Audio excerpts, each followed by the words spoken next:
আজকে বানাবো চিকেন পকোড়া।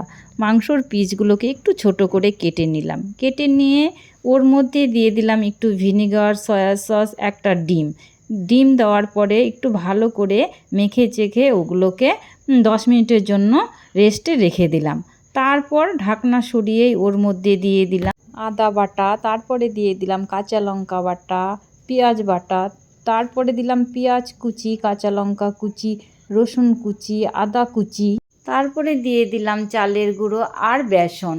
আর তার সাথে দিয়ে দিলাম সব ধরনের মশলা, যেমন জিরে ধনের গুঁড়ো, গরম মশলার গুঁড়ো, সবজি মশলা, আর লঙ্কার গুঁড়ো আর গোলমরিচের গুঁড়ো। তারপরে দিয়ে দিলাম লবণ, হলুদ, আর সব কিছু একবারে সুন্দর করে মেখে চেখে নিলাম।